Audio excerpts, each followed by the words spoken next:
Bimbingan belajar ini diberikan kepada seorang pendidik, seorang guru kepada siswa-siswinya ketika siswa-siswinya membutuhkan untuk mendalami sebuah mata pelajaran.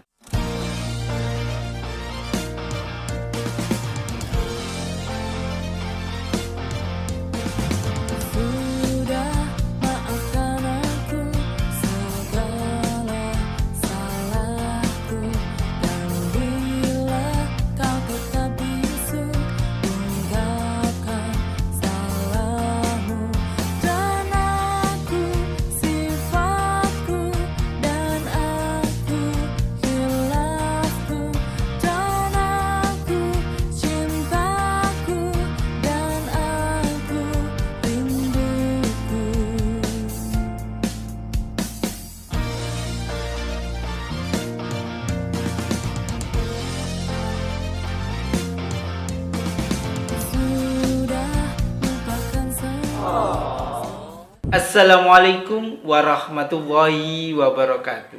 Mekamik tu channel Der Gosi MPD.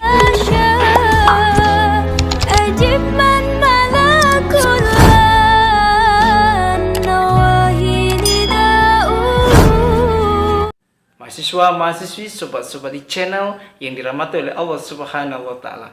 Di perkuliahan hari ini kita akan membahas tentang bimbingan belajar, sekaligus join dan kolaborasi dengan seorang mahasiswi untuk menyampaikan tugas kuliahnya. Assalamualaikum warahmatullahi wabarakatuh. Perkenalkan, nama saya Trinova Indriani dari kelas PAI. Dan jangan kemana-mana, tetap di channel kesayangan Anda untuk memahami bagaimana sih bimbingan belajar itu sendiri di mata kuliah diagnosis kesulitan belajar.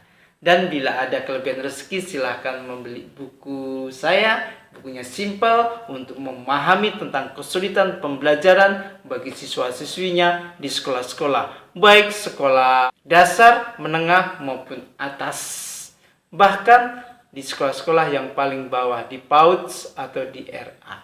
Buku ini simple dan cocok di dalam memberikan solusi bagi anak didiknya. Dan untuk harga tidak mahal, sesuai dengan saku. Itu langsung kita ke materi. Cek, cus.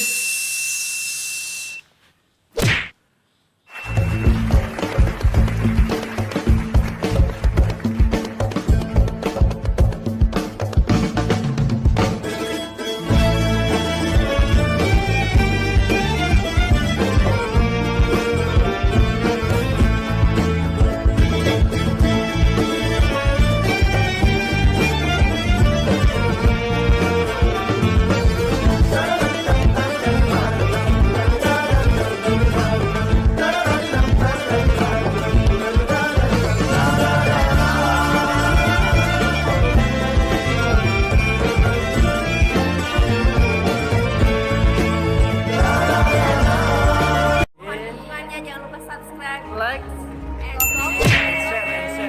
jangan lupa share juga ya. tekan tombol loncengnya. Mahasiswa-mahasiswi, sobat-sobat di channel yang dirahmati oleh Allah Subhanahu wa Ta'ala. Bimbingan belajar begitu banyak berdiri. Tetaplah tersenyum dinda, tinggalkan segala duka lara, dan hidup masih terbentang, usahlah kau risaukan.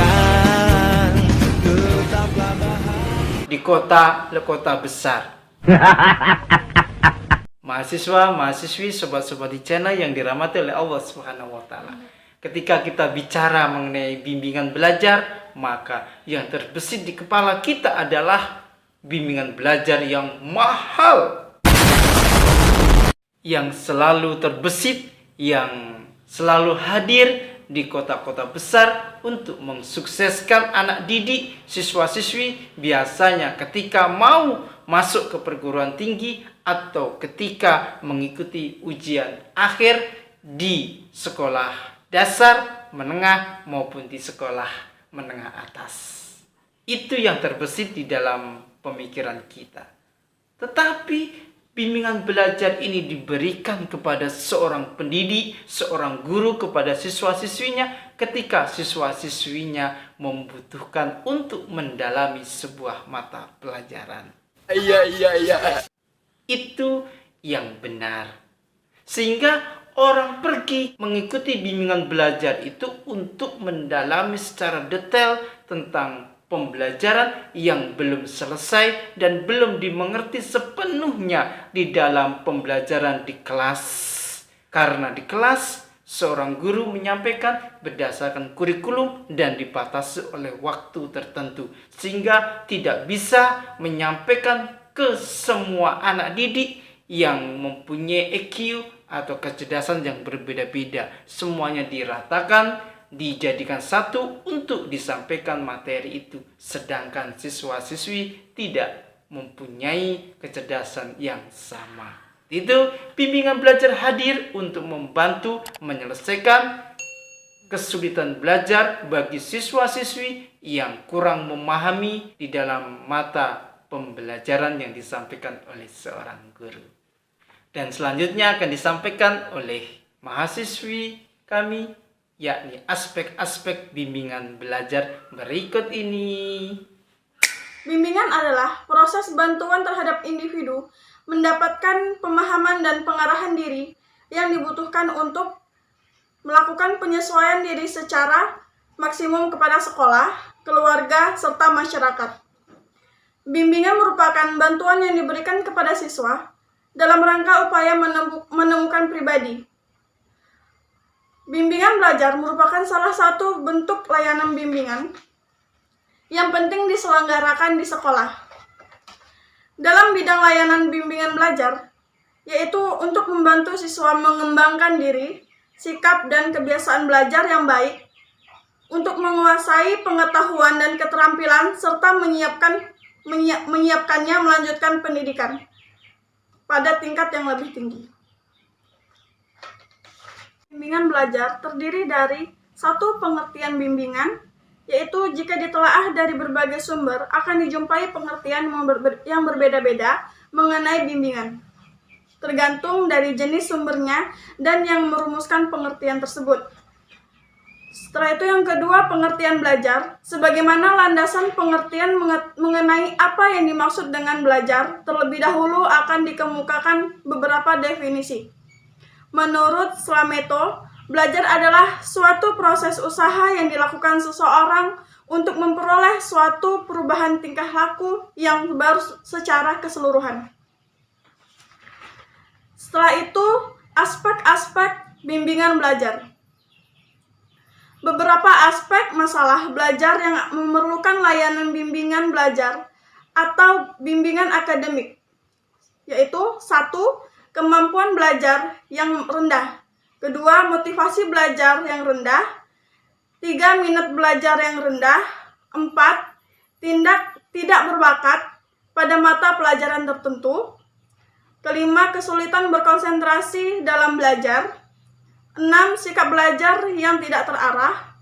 7. Perilaku maladiktif dalam belajar seperti suka mengganggu teman ketika belajar. 8. Prestasi belajar yang rendah. 9. Penyaluran kelompok belajar dan kegiatan belajar siswa lainnya. 10. Pemilihan dana penyaluran jurusan. 11. Pemilihan pendidikan lanjutan. 12.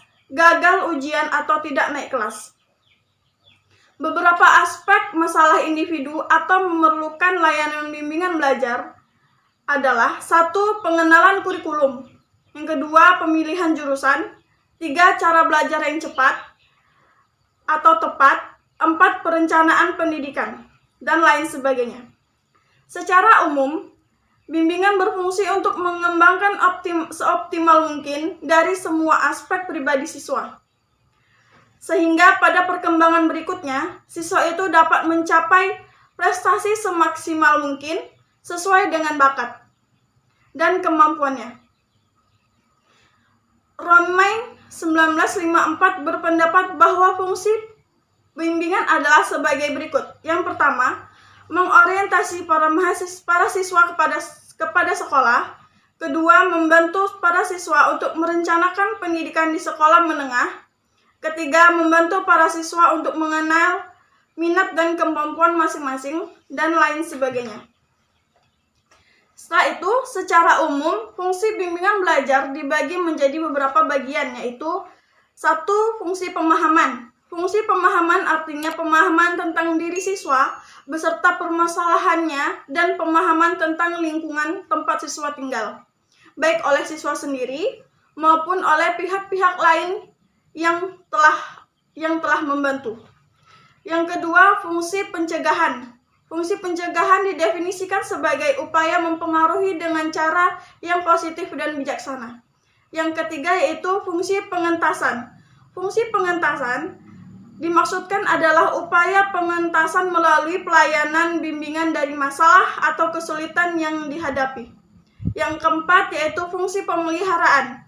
Fungsi pemeliharaan berarti memelihara segala sesuatu yang baik ada pada diri individu, baik hal itu merupakan pembawaan maupun hasil perkembangan yang telah dicapai selama ini.